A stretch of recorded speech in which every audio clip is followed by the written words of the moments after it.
And welcome to the Tim's Sports Talk. We have Tuesday night football, Buffalo Bills versus the Tennessee Titans, COVID game. Tennessee coming in with a couple of players, two of their wide receivers, one of their best defensive players out due to COVID. But it doesn't matter because they roll over the Buffalo Bills 42-16. Man, it was a struggle tonight. Josh Allen, 26 for 41, 263 yards, 2 touchdowns, and 2 interceptions. His first interception was rough. It got tipped up off his receiver's hands, intercepted by Malcolm Butler. But the second one was completely his fault. He threw it right to Malcolm Butler. Easiest pick of Malcolm Butler's life. Ryan Tannehill, not a lot of yards because they had good field position every drive basically. But he had 21 for 28, 195 yards, and 3 touchdowns. No interceptions, no turnovers for Tennessee tonight. Derrick Henry pretty much was non-existent until the fourth quarter, like he usually does, because he just tears down defenses. 19 carries, 57 yards, 2 touchdowns, and including a just manhandling of Josh Norman, the viral video. Oh my lord. Yep, Hail to the Redskins, already talking about it. Derrick Henry mauled Josh Toast Norman. It was brutal, let me tell you. Anybody that saw that knows it was not a good time. No run game for Buffalo. 11 carries, 25 yards for Devin Singletary. TJ Yeldon was okay. 7 carries, 52 yards, so that's decent, but only 18 carries and 77 yards. Not good enough to win against the Titans team. Stephon Diggs had a good day. 10 receptions, 106 yards, a lot of them coming in the first half. A.J. Brown shows up, 7 catches, 82 yards, and a touchdown. Jonnu Smith got a garbage touchdown, but still ended up with 5 catches, 40 yards, and 2 touchdowns. Yeah, it was pretty much a mauling from Tennessee.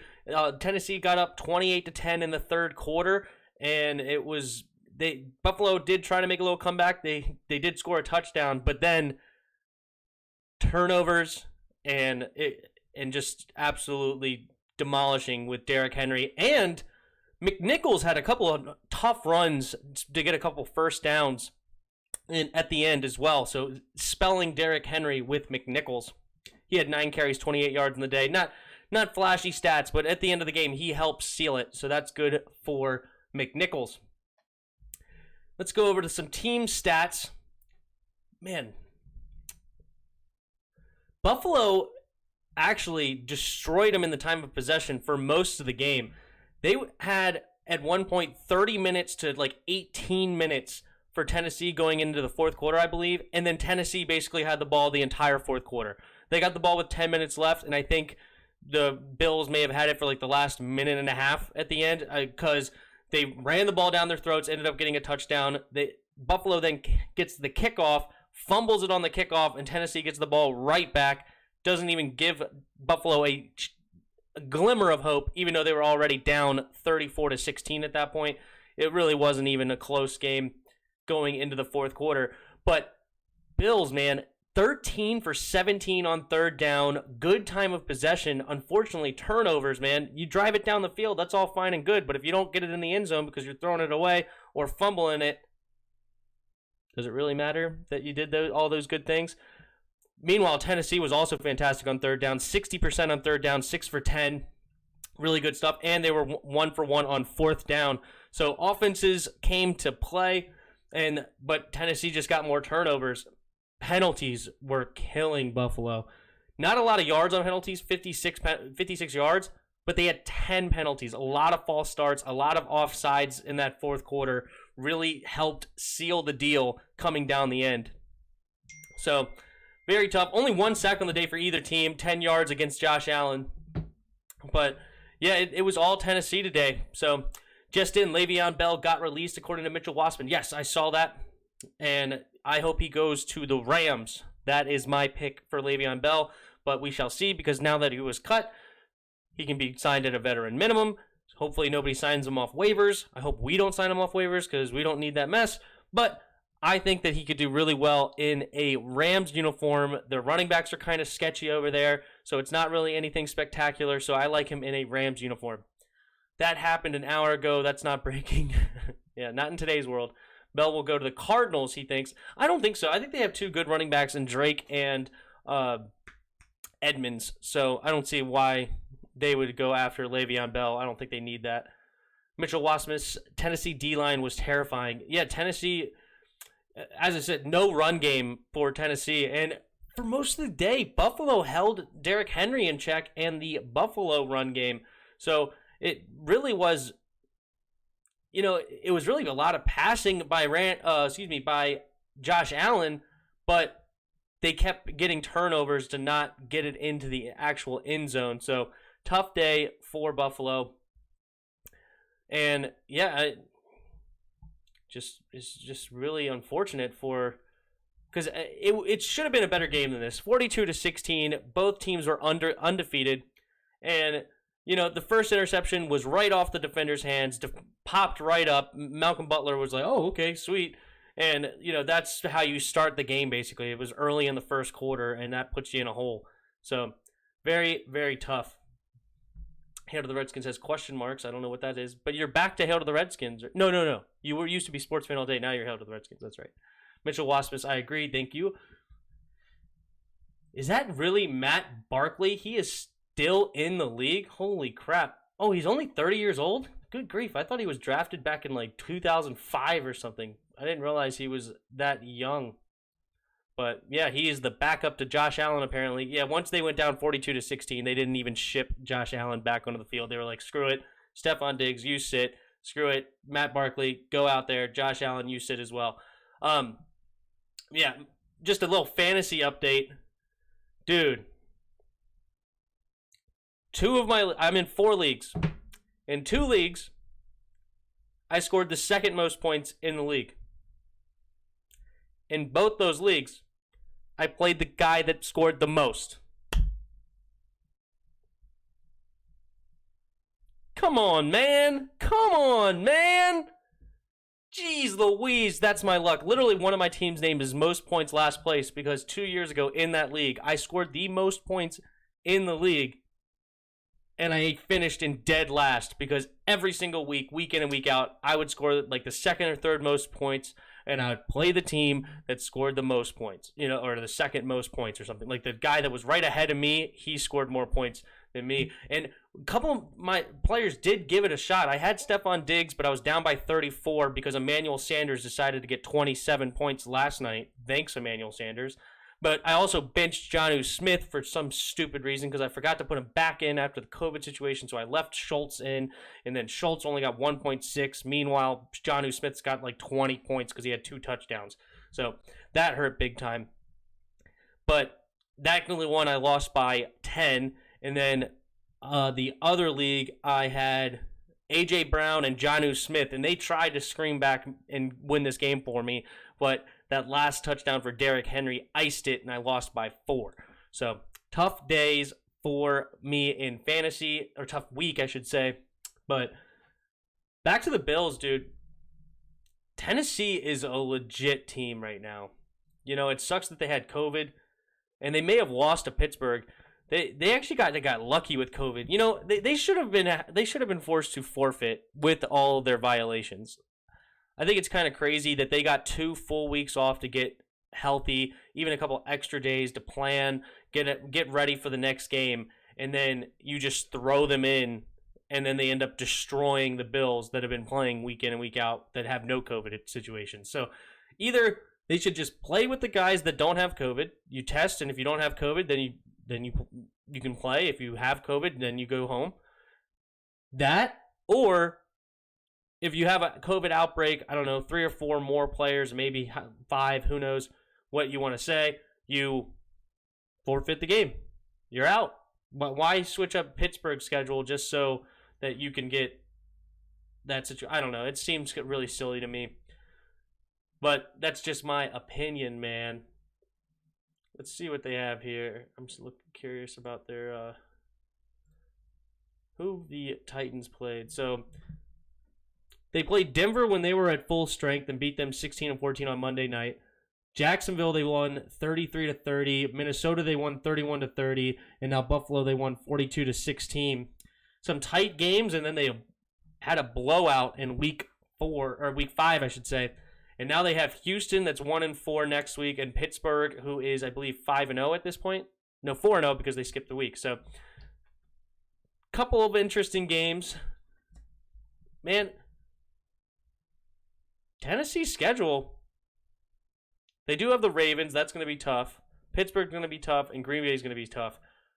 They should only be underdogs, maybe, of 3 games. So that's not too bad for the Titans. They could go potentially 13-3, and they're built to win now, and so I don't see why they really wouldn't. Titans versus Seahawks or Titans versus Packers for Super Bowl predictions.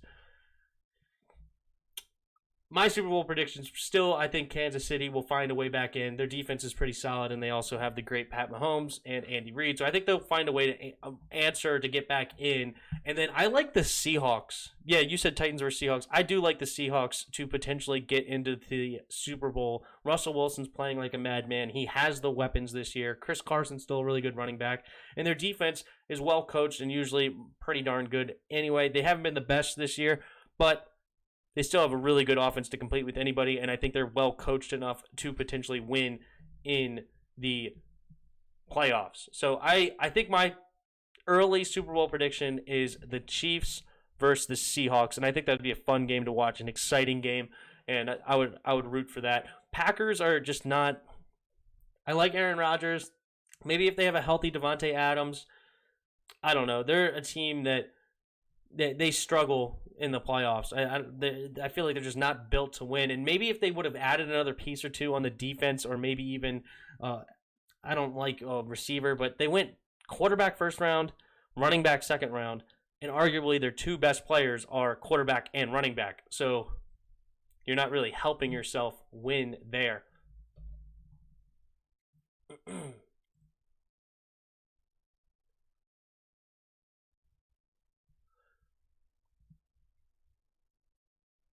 But yeah, going back to that Le'Veon Bell situation, though, very interesting because the Jets are just absolutely in disarray, and they haven't fired their coach. Tons of people are trying to get out and ask for a trade or ask to be released, get me out of here, blah, blah, blah. Like, it's such a dumpster fire that, like, one of the worst I've seen in a while, I feel like. I think it's even worse than ours last year, and we were really bad. I mean, we were 3-13, and, like, no coach, no hope. Dwayne Haskins, he got hurt at the end of the year. Doesn't really look that good anyway. Like, I don't know. It was really heartbreaking to be a Redskins fan this year, but the Jets fans, holy moly, you guys sucked for years. But it hasn't been that bad. Their cap space is awful, and Le'Veon cleared a lot. I think the firing is coming next. It's got to come next, Mitchell Wassman. It's got to. Gase should not be the head coach of any football team. He shouldn't be even a coach after these situations. It's the players hate him. He sucks as a coach. The situation is terrible. I don't know why the flip that. I don't know what they're trying to do. What's up, Spoiled AFib Gaming, a.k.a. Bills got beat bad. Yeah, that's exactly what happened. It's bad. It's not good for the Bills. They got destroyed, you know? But you know what? The score, I think, is a little bit misleading because, you know, unfortunate turnover in the beginning. But they held Derrick Henry to a decent day until the fourth quarter. They did a pretty good job on the run defense. They just had poor field position on defense. And then you have 42-16. Like, you had the fumble at the end of the game to ice it. I don't know. Like, I think the Bills are still okay. And the game, I think, is a little bit closer than the score entails. But at the same time, the score is what the score is. And they did get freaking trampled, 42-16. It was bad and not very good at all. And good for Tennessee, dude. They're 4-0 now, and I can see them easily going 13-3 because their freaking division's awful. I think I did a video before the season, like who has the toughest and the easiest schedule, and I'm pretty sure the Titans fell in the bottom 5. I think the Colts had the easiest schedule. And then, but the Titans were right there with them. It was a super easy schedule. The Ravens also had a super easy schedule. So I remember that. Falcons, I mean, they're 0-5 right now, and I had them as the toughest schedule in the league. So it kind of makes sense to me because their schedule is super brutal. Tampa Bay also has a tough schedule, and I think they're 2-3 now or 3-2. I remember those. I made a video earlier if you want to go watch it of who I thought had the. I did like a bunch of math and looked at the different projections and things like that. So it was an interesting video, I thought. It's called Jets Are a Garbage Franchise. They are. I mean, they were decent when they hired Rex Ryan back in the day. Rex Ryan had him, 11-5 in the AFC Championship game. And I think that was a good hire. He brought an interesting culture to the franchise. But right now, Adam Gase is just a freaking lock. He's a culture cancer. I mean, he just absolutely destroys people. It's terrible. Watch Matt Ryan turn up on Tom Brady. He's got so many freaking weapons. If Julio comes back, especially, Matt Ryan should play well. It's like Dak Prescott almost, but minus the offensive line. He has so many weapons. Todd Gurley now is your running back. Julio, Calvin Ridley, Hayden Hurst is his tight end. I mean, he's got so many weapons. He's built to. He can't fail. So it's crazy that he only had like 11 fantasy points this week. It sucks. Mitchell Wasmus. I'm not sure who the Dolphins QB coach is, but he's done well. He's turned 2 under-average QBs into above-average players in Fitz and Tannehill. But he wasn't very good in Miami. Tannehill, right? I'm not sure what you mean by that. But, I mean, Fitz is just an old veteran, man. He doesn't have a great arm as far as arm strength, but he's super smart. He's a gamer. He knows what to do to win, especially now, what is he, like 35 years old or something like that? So he's just a tough-nosed dude. He was not afraid to sacrifice his body for his team. He just does what has to be done to win the game. And I like Ryan Fitz. I hope the QB coach in Miami can turn Tua Tagovailoa into a good QB, because that is where the Miami's future is, and hopefully Tua can get healthy. Matt Ryan plays his hardest against the Saints and Bucks every year. Yeah, I mean, he was tough last season, especially down the stretch. I think they had a 6-2 run at the end of the year. So after starting 1-8 or 1-7, after starting 1-7, they finished the year 6-2, including beating the Saints and the Niners. It's pretty crazy. Matt Ryan's play doesn't matter when their defense is the worst I've ever seen. Have you seen the Cowboys defense? Have you taken a look over in Dallas at how bad a defense could be? What is the defensive... I mean, what are they giving up? 36 points a game or 37 points a game right now? I don't think they've had a week where they've not given up 30. No, I think week 1 they didn't give up 30 to the Rams. But outside of that, they've given up like almost 40 points a game besides the first one.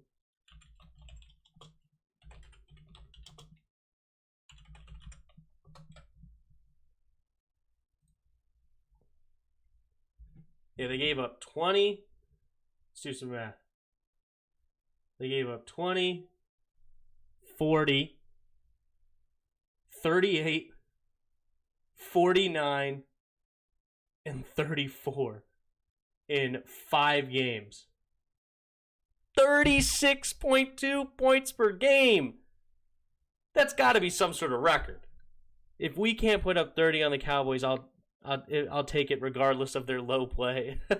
Right? Hopefully Kyle Allen has a big day. He had a couple of really good games last year. So, he had a 4 touchdown, 0 interception game. He had a couple, I think 1 or 2, 3 touchdown, 0 interception games, at least one against the Saints. So hopefully he has a nice, good day for us this coming up week. We have the Giants and... Oh, wait, sorry. Yeah, because the Cowboys are 2 weeks, but we have the Giants this week. Hopefully he has a good week this week as well. And then he can add to that against the Cowboys and then the Giants again. So that would be big for sure.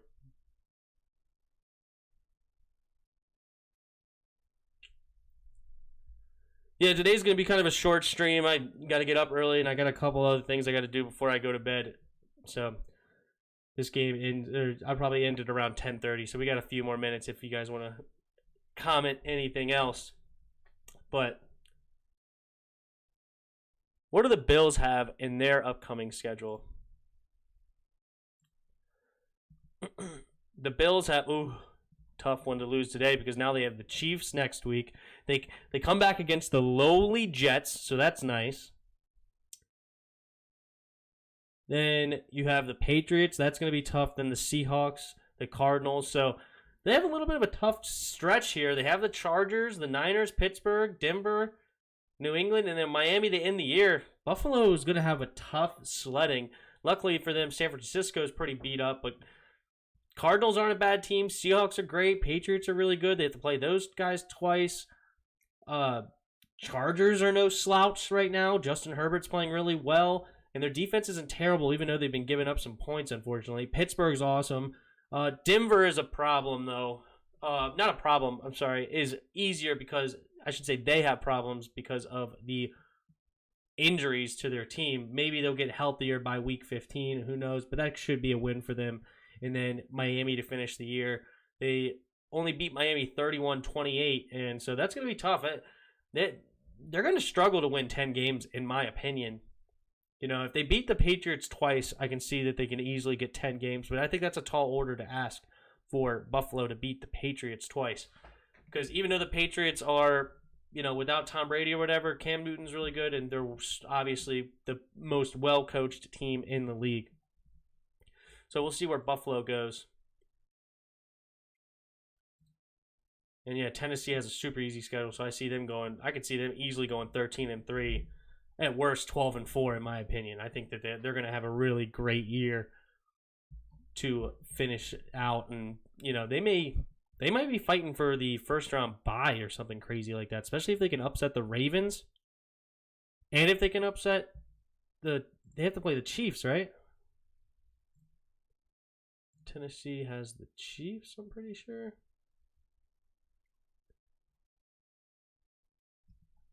How do they not have the Chiefs? Oh, did Houston win the division last year and Titans squeezed in? I think that's what it was. Okay, so Houston had the Chiefs. That's right, week 1. Okay, so they don't have the Chiefs, but they do have the Ravens, Steelers, and the Packers. So those are the 3 games that they may be underdogs in. So I can see them, but they might be fighting for a first-round bye, Tennessee might be. That's crazy to think about. Pretty crazy to think about. All right, guys, no more comments are coming in. No worries. That's fine. I want to call it an early night. Anyway, thank you guys for watching. Oh, speaking of the Steelers, what did you think of Chase Claypool? I have him in one of my leagues, and you should go get him because the dude's 6'5", running a 4.3 40. He is no joke, and clearly they want to use him now. 3 touchdowns this past week. I think that he has another one where he had a touchdown. So I think he is going to come into his own with Big Ben Roethlisberger, and he's a big body target, fast as heck as well. And they even gave him a rushing touchdown, so he got an end around on the day. So Chase Claypool is the real deal. But all right, guys, till next time.